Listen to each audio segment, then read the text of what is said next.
Très chers amis, bonjour. Nous nous retrouvons pour le livre de Bamidbar et la paracha qui va avec Bamidbar que nous allons lire donc Shabbat juste avant de rentrer samedi soir dans Shavuot avec la veillée de la Torah où nous n'allons pas dormir et nous allons étudier la Torah toute la nuit pour le matin faire la tfila avec le lever du jour.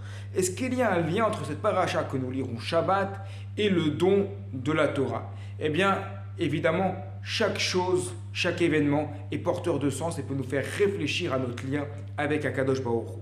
Au tout début, le premier rachid de la paracha, Bamidbar Sinaï, Be'echad la Chodesh, dans le désert du Sinaï, le premier du mois. En français, précisons que ce livre de Bamidbar, on l'appelle les nombres. Pourquoi les nombres? Parce qu'on va commencer tout de suite par un compte. On va dénombrer les Bnei Israël. Alors quand je dis on, ce n'est pas un compte qui sera le fait des hommes, mais c'est Hachem qui dénombre les Bnei Israël, car nous-mêmes, nous n'avons pas le droit de compter les autres personnes.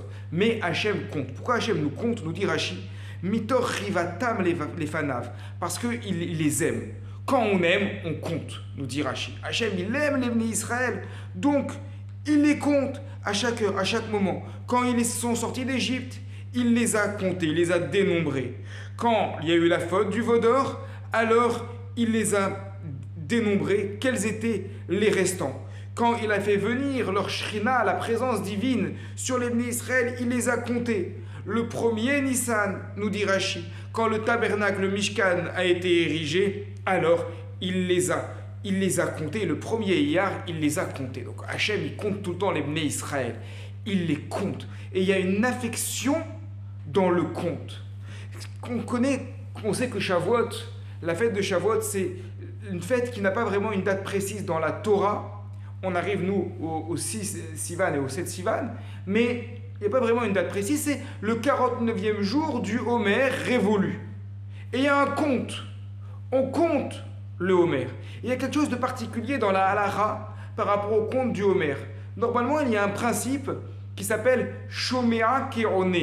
Quand on écoute, c'est comme si on répondait. Et à partir du moment où l'officiant dit une bracha, ou le shaliach tzibour, l'officiant va dire la prière, on dit Amen. C'est comme si on avait dit nous-mêmes. Mais dans le compte du Homer, il y a une règle qui veut que l'officiant dise la première fois tout seul la bracha du compte du Homer. Tout le monde dit Amen, mais ensuite chacun compte pour lui-même. On apprend ça du verset qui dit par rapport au compte du Homer, Usfartem lachem, vous compterez pour vous. Et de là, nos maîtres apprennent que le compte doit être individuel. Très bien. Il y a un mot, lachem, pour vous c'est individuel. Mais dans le fond, qu'est-ce que ça veut dire? J'ai écouté une très belle explication. C'est que le compte du Homer, c'est le compte des jours pour arriver vers la Torah. Et justement, quand on compte, on aime. Donc on est en train de se préparer à recevoir la Torah. Et on ne peut pas se satisfaire de recevoir la Torah, de se préparer à recevoir la Torah. On ne peut pas s'en satisfaire de le faire d'une manière passive, en simplement en écoutant simplement, et en disant Amen. Non, on doit le dire soi-même. On doit le compter soi-même obligatoirement. Aujourd'hui, je suis le 43e jour du Homer. Je le dis. C'est-à-dire, je sais que Shavuot, ça arrive dans 6 jours. Je sais que le don de la Torah va arriver bientôt. Et c'est ça ce principe-là. Quand on compte, on aime. Quand on aime, on compte. Et donc, on va bien dire, voilà, un jour pour arriver. Et s'il ne fait pas juste de l'entendre, il faut le dire. Parce que entendre, ça ne suffit pas. Être passif, ça ne suffit pas. Il y a des mitzvot dans lesquels on peut être passif et dire simplement Amen et on est acquitté. Lorsqu'on était auparavant à la Megillat Purim, on a écouté la Megillah. On est quitte en écoutant. La Haggadah de Pessah, on a parlé, mais même celui qui est là, qui parle, qui écoute, même s'il ne lit pas toute la Haggadah, mais qu'il écoute une partie de la Haggadah, on parle, on est quitte.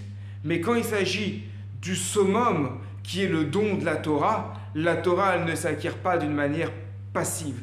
La Torah, elle s'acquiert en étant actif. Et comment on montre cette activité dans la Torah? Eh bien, tout est dans la préparation. On prépare de la manière la plus active possible en comptant, Parce que dans le monde, on dit quand on aime, on ne compte pas. Mais chez nous, et c'est ce que j'ai entendu dans cette belle dracha hier d'un monsieur de Yerushalayim, quand on aime, on compte. Hachem, il aime les Bnei Israël, alors il les compte dans la paracha Bamidbar, et nous on aime la Torah, donc on compte nous-mêmes et pas un autre, chaque jour pour arriver à Shavuot, au don de la Torah. Shabbat Shalom et Chag Sameach à toutes et à tous.